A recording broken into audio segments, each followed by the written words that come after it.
જય શ્રી કૃષ્ણ।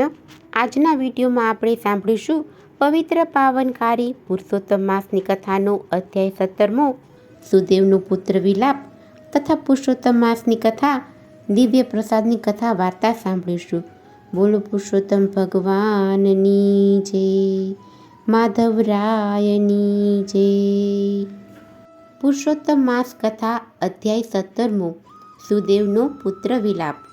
સુત પુરાણી બોલ્યા, હે મુનિશ્રેષ્ઠો, ગૌતમીના આશ્વાસનથી સુદેવ શોક મુક્ત થયો અને તેણે પોતાના ચિત્તને પ્રભુ ચિંતનમાં પરોવ્યું। આમ ઘણો વખત વીતી ગયો। તેનો પુત્ર 12 વર્ષનો થયો હતો। એક દિવસ દર્ભ અને સમિત લેવા તે જંગલમાં ગયો। આ સમયે સુખદેવ પોતાના મિત્રો સાથે કૂવા પાસે રમવા લાગ્યો। બધાને તરતા આવડતું હતું, તેથી બધા કૂવામાં ઉતરીને જળક્રીડા કરવા લાગ્યા। તેઓ કૂવામાં સંતા કુકડી રમી રહ્યા હતા। એવામાં સુખદેવે મિત્રોને છેતરવા માટે ઊંડા જળમાં ડૂબકી મારી। ભાવીનો ભૂલાવ્યો તે કૂવાના ઊંડા જળમાં આગળ વધ્યો। અહીં તે બરાબર સપડાઈ ગયો।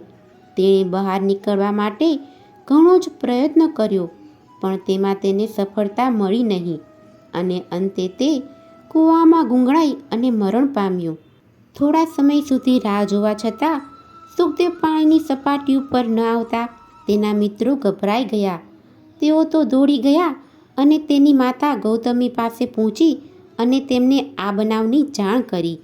આ સમયે સુદેવ પણ આવી પહોંચ્યો હતો। આ વાત સાંભળી બંને પતિ પત્ની બેભાન થઈ ગયા। થોડીવાર પછી ભાનમાં આવતા તેઓ કૂવા તરફ દોડ્યા। બધાએ ભેગા મળી અને સુખદેવના શબને બહાર કૂવામાંથી કાઢ્યું। પતિ પત્ની તો ચોધાર આંસુએ રડતા હતા। તેઓ પાગલ જેવા બની ગયા હતા। સુદેવ પાગલ અવસ્થામાં બોલવા લાગ્યો, હે પુત્ર, મારી સાથે તું ઘેર ચાલ। અમે તને લીધા વગર ઘેર જવાના નથી। તું કેમ સૂઈ રહ્યો છે? જલ્દી ઉઠ। તારા મિત્રો તને વેદાધ્યયન કરવા બોલાવે છે।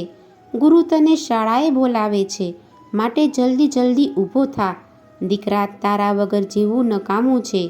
હે પુત્ર, કોઈ દિવસ નહીં અને આજે અમને પૂછ્યા વગર શા માટે છાનો માનો કૂવે રમવા ગયો? મારા કયા પાપની ઈશ્વરે મને આ સજા કરી? અરે, મેં તારું શું બગાડ્યું હતું? શા માટે અમારી પાસેથી અમારા પુત્રને છીનવી લીધો? હે દીનદયાળ, હે કૃપાળુ પ્રભુ, પુત્ર વિરહના અગ્નિના તાપથી બળતા અમારું રક્ષણ કરો। હું મારી મૂર્ખાઈનું ફળ ભોગવી રહ્યો છું। મેં હઠ કરીને પુત્ર પ્રાપ્તિ કરી, તેનું જ આ પરિણામ લાગે છે। જે વસ્તુ મારા ભાગ્યમાં ના લખાયેલી હોય તે મને ક્યાંથી મળી શકે? શ્રી બૃહનારદીય પુરાણના પુરુષોત્તમ મહાત્મ્યનો સુદેવનો પુત્ર વિલાપ નામનો 17મો અધ્યાય સંપૂર્ણ। બોલો શ્રી પુરુષોત્તમ ભગવાનની જય। હવે આપણે પવિત્ર પાવનકારી પુરુષોત્તમ માસની કથા દિવ્ય પ્રસાદની કથા વાર્તા સાંભળીશું। રામનગરમાં રાજા ભૈરવ રાજ કરે। જેવું નામ તેવું તેનું કામ। તે ક્રૂર અને ઘાતકી હતો। સાધારણ ગુના માટે પણ તે આકરી સજા કરતો હતો। તેના દિલમાં જરા પણ રહેમ નજર ન હતી। શિકાર તેઓનો મુખ્ય શોખ હતો। હિંસક પશુઓની સાથે સાથે તે નિર્દોષ અને નિર્મળ પ્રાણીઓને પણ છોડતો નહીં। તેણે પોતાની જિંદગીમાં કોઈ પણ પુણ્યનું કાર્ય કર્યું ન હતું। તેની આખી જિંદગી પાપભર્યા કાર્યો કરવામાં જ વહી ગઈ હતી। તેની રાણીનું નામ ફૂલકુંવર હતું। સાચે જ તે ફૂલ જેવી સુંદર, કોમળ અને નાજુક હતી। તે ધર્મિષ્ઠ અને દયાળુ હતી। તેનો આખો દિવસ વ્રત, જપ, તપમાં જતો। રાજા જેટલું પાપ કરે એટલું જ રાણી પુણ્ય કરે।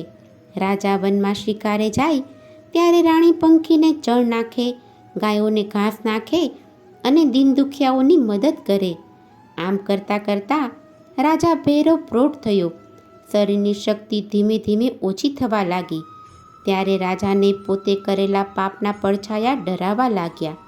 રાજા ઊંઘમાંથી ઝબકીને જાગી જતો। કરેલ પાપ યાદ કરીને સંતાપ કરતો હતો।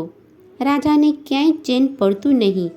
તેને થવા માંડ્યું કે હજી જે પણ થોડી ઘણી જિંદગી બાકી છે તેમાં કંઈક ભલાઈના કામ કરું તો મોત તો શાંતિથી આવે. ઘણા દિવસના સંતાપ અને વિચારના અંતે તેણે નક્કી કર્યું કે આ રાજપાટ કુંવરને સોંપીને જંગલમાં જઈ ધર્મ ધ્યાન અને તપ કરું, જેથી જીવને કંઈક શાંતિ મળે. છેવટે તેમણે તે વિચારને અમલી બનાવ્યો. કુંવરને રાજપાટ સોંપી વનમાં જવાનું નક્કી કર્યું.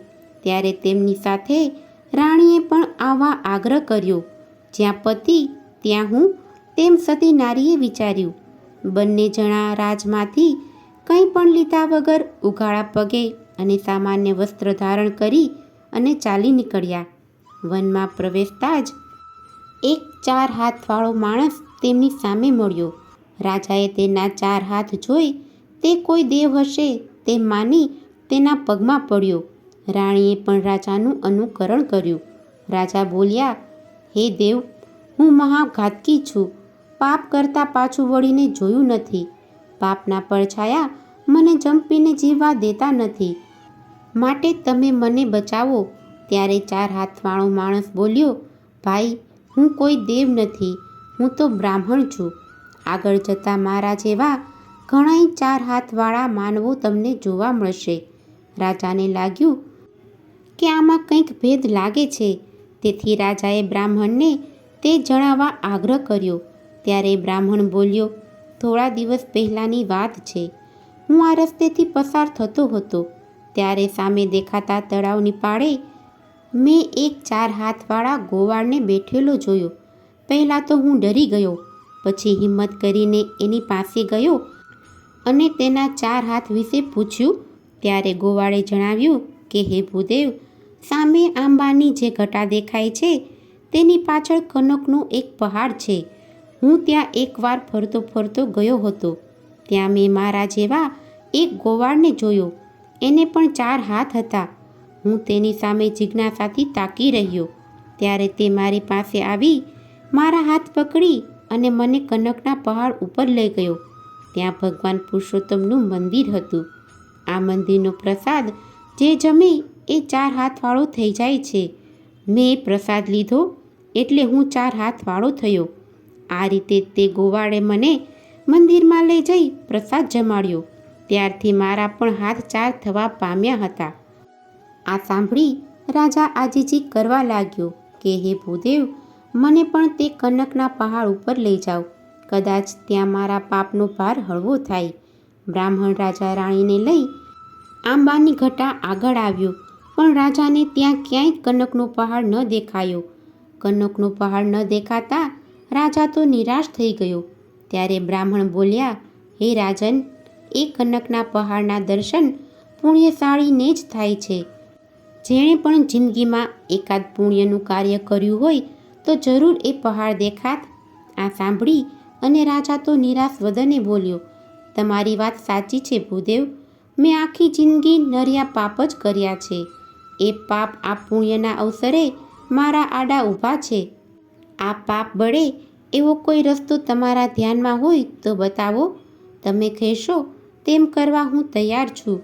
રાજાને પશ્ચાતાપ કરતો જોઈને બ્રાહ્મણ બોલ્યો કે હે રાજન, તમારા સદભાગે અત્યારે પુરુષોત્તમ માસ ચાલે છે. છેલ્લા 8 દિવસ બાકી છે. અહીં 5 જણ બેસીને ઉપવાસ કરી પુરુષોત્તમ ભગવાનના ગુણગાન ગાય તો ચોક્કસ કનકના પહાડના દર્શન થાય છે. રાજાને તો ગમે તેમ કરીને કનકના પહાડના દર્શન કરવા હતા.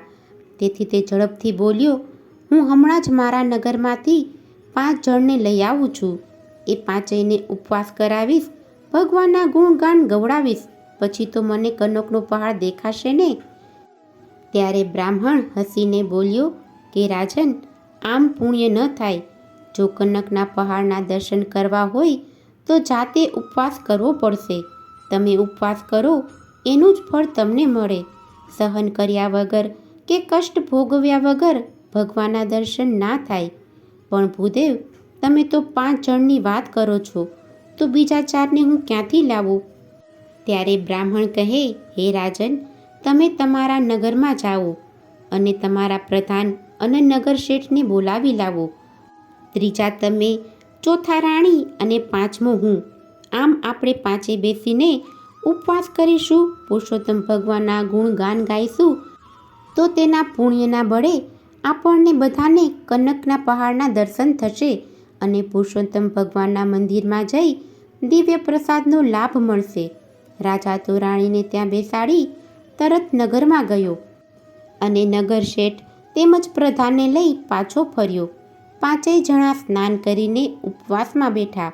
પાંચેયમાંથી કંઈ પણ ફળ ફૂલ લેતા નથી, ફક્ત પાણી ઉપર જ રહે છે. પાંચે પુરુષોત્તમ ભગવાનના રાત દિવસ ગુણગાન ગાયા કરે છે. આમ કરતાં કરતાં 8 દિવસ વીતી ગયા. 9મા દિવસની સવારે કનકના પહાડના દર્શન થતાં જ રાજાની આંખમાંથી તો હર્ષના આંસુ નીકળી ગયા. પાંચેયને ઘણો જ આનંદ થયો. તેમના આનંદનો પાર ન રહ્યો. 8 દિવસના ઉપવાસના લીધે તેઓ લથડતા પગે પહાડ ઉપર ચડ્યા. શિખર ઉપર સ્વયં પુરુષોત્તમ ભગવાન ઊભા છે. પાંચેય ભગવાનના ચરણોમાં ઢળી પડ્યા. ભગવાને પાંચેયને પ્રસાદ આપ્યો અને આ પ્રસાદ ખાતા જ બધા ચતુર્ભુજ થઈ ગયા. ત્યારે બધા એકી અવાજે બોલી ઉઠ્યા, હે પુરુષોત્તમ ભગવાન, અમને ચતુર્ભુજ થવું નથી, અમને બધાને તમારા વૈકુંઠમાં સ્થાન આપો. ભગવાને તથાસ્તુ કહ્યું અને અચાનક જ વૈકુંઠમાંથી વિમાન આવ્યું અને પાંચેયને લઈને વૈકુંઠ ધામમાં પહોંચી ગયું. બોલો પુરુષોત્તમ ભગવાનની જય, માધવરાયની જય. જો તમને આજની આ કથા પસંદ આવી હોય તો એક લાઈક આપી ચેનલને સબસ્ક્રાઈબ કરો. આજની આ કથા સાંભળવા બદલ આપનો ખૂબ ખૂબ આભાર. જય શ્રી કૃષ્ણ.